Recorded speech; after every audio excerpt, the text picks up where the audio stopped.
So I finally built the deck, play tested with it a little bit, and I'm ready to showcase like more or less the first draft. This is my like first build idea.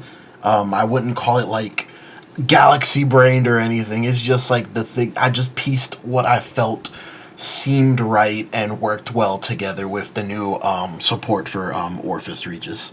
But getting into the ride line, the only thing we changed about the ride line is that the grade 2, we're running Combined Rusher as our grade 2 because the 5K is missed. It is missed, but just having that easy access to your having that drop zone resurrection whenever you play an order card, and that it's just like a 20k beater naturally, is just very nice. Is very nice to have.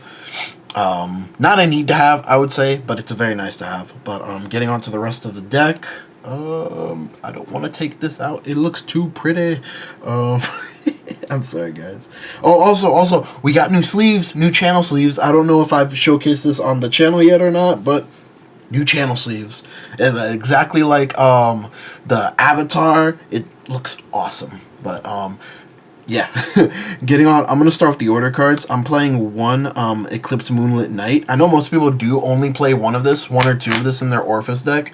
I was in my old list, believe me, I think I was still playing 4 copies of it, just because it was hard for Regis to build the board, and I felt like it was necessary. But now it doesn't feel as necessary, just because it feels so free to build a board with the new grade 3 Nuvoria. So I'm only running one of it to have that really cool grade 2 rush turn. But that's about it. For the rest of the order cards, we're playing 4 copies of, where could I put this where it looks sexy? 4 copies of Howling. And then we're playing 4 copies of, I thought about this name as I was building the deck. I am now dubbing this card Rock of Eternity. We're playing 4 and 4. This is just the order card that like lets you, ooh, that does not look too sexy. Hold on a minute.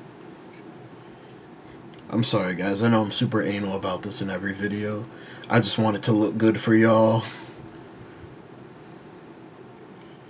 See if that looks better. It looks a little bit better.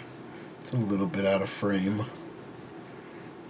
But 4 and 4, these are just your best Abyssal Dark Knight world orders.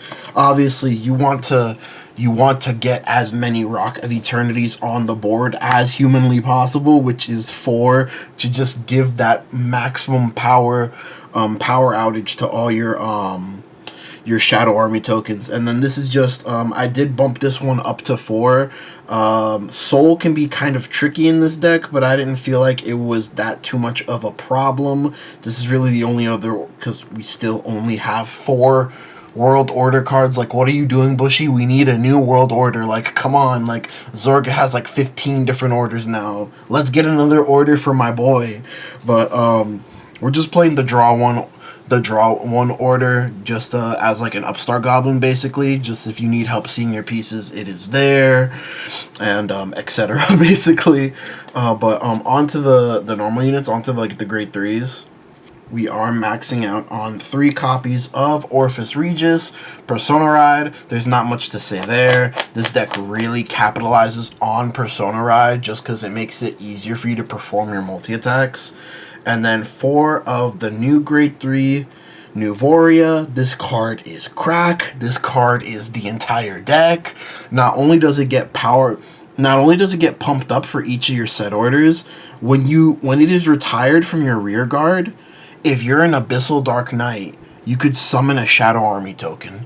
That is not just on your turn. If it's popped from the board, period, you could summon on anyone's turn, you could summon a Shadow Army token.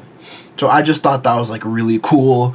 And like I said, this is like basically this is the deck now. It sucks because it adds like, you could already see how many cards we are running without shield value. We're running a total of, what is this, 16 cards without shield value in the main deck, I believe. What was that? 4, 4, 4, then 3 plus 1. Yeah, 16. So yeah, I know shield is still a very, not a big problem, but kind of like an issue of this deck. But it's just kind of like something you just have to deal with. That's why I am implementing the Howling, and I'm implementing certain draw power / deck thinning in this deck to try and help you sculpt your hand. But we're running 4 of the Monster Penguin. There's really not much to say here. Monster Penguin helps you search for set orders, so I do want to max out on 4 copies of it, and it is my prime discard target for Ride Line and for ORFIST Regis' ability, because ORFIST Regis' ability costs a discard, which I still hate to this day. Maxing out on 4 copies of Thumberino. Again, Thumberino is just like a really big beefy hitter, and it also just lets you clear, like, you're going to call over, and ideally you just want to call over Nuvoria, or you just call over Shadow Army tokens. But this just lets you clear the column ahead of time, gets you a draw, so it helps you sculpt your hand, and, you know, just prepare yourself for your multi-attacks. And then I'm playing... For now, this might change, actually. I don't know if I actually need this card or not. But I'm playing 2 copies of Bulba Mine because the only things that counterblast in this deck is ORFIST Regis and Combined Rusher. So, and the Grade 2 Order. Those are the only things that that do counterblast in this deck. So I'm not 100% sure if I need the Bulba Mines, but I have them in there just in case if I do. And then 3 DPGs, not much to talk about there. And then 1 of the new Blitz Order PG. I cannot tell you that this comes in not just, like, most of the time, I'm not facing decks that, like, grade 4 decks. I'm fighting, you know, everyone wants to play the new stuff, so they're playing all the new decks. None of those decks have natural triple drive printed on the card, so I don't get to play this card for free. But where this card does come in clutch is versus Guard Restrict. Flagbird Guard Restrict. It comes in so much clutch because everyone's playing the new Nirvana Jiva. The grade 2 sword guy has Guard Restrict. That gets past Guard Restrict because it doesn't touch the Guardian Circle. It's a Blitz Order. You put it in the order zone to activate its effect. So this is just like such a really good card right now to just bypass normal guarding restrictions that would affect you, or that would normally like lose you the game right there or push you to a place you don't want to be pushed. So I really like this card. I really like this card. I feel like this is like obviously like a new staple, even though there are times where you would prefer the DPG. But if you're in a matchup that you know that this card doesn't matter, you have this in a DPG in hand, I would always burn this first as soon as possible, just in case if I'm put in a scenario where I just have like 2 DPGs in hand and I could just free guard two columns. But moving on to the trigger lineup, most people are still running like 8 to 7 to 6 draw triggers, which I understand because this deck doesn't naturally have draw power. All your draw power are more or less like 1-for-1s that just replenish the cards that you placed that turn.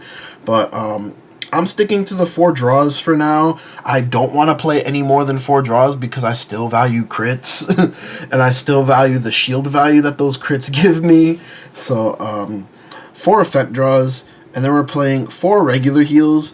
I'm not running any of the effect heals in this deck just because I feel I already run such a high count of 10k shields. I don't want to add on to that and possibly lose a game because I have 3 to 4 10k shields in hand versus having 3 to 4 15k shields in hand.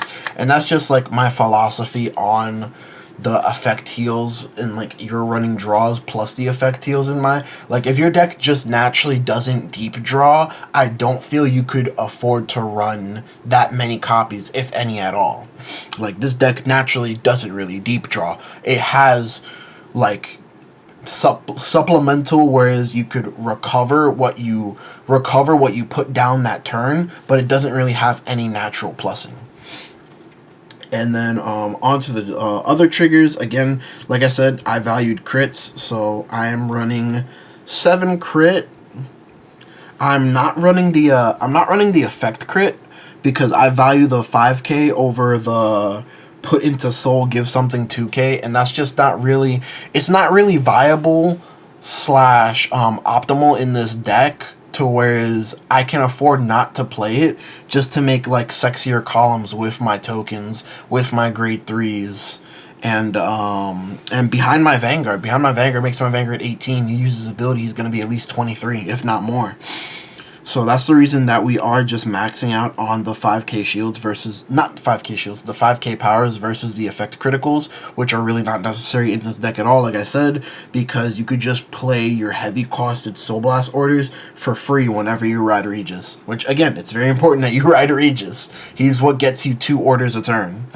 And then, last but not least, the over trigger for Brantgate. This is like what has been declared basically the best over trigger in standard right now, just because of how aggressive and how like game altering it is. Where this is actually the over trigger where you flip this, it's basically game, or you've decimated your opponent's hand to where it's like it is going to be really hard for them to come back from this. But that's pretty much it, guys. This is my deck profile for ORFIST Regis for set 6. Don't forget to like, comment, subscribe down below. We're getting up there, like slowly but surely. My goal is to get to the 1,000 sub range by the end of this year or the start of next year. That is my I guess ending resolutions to finish off this year to a great start. But I will be posting more profiles in the future. Later.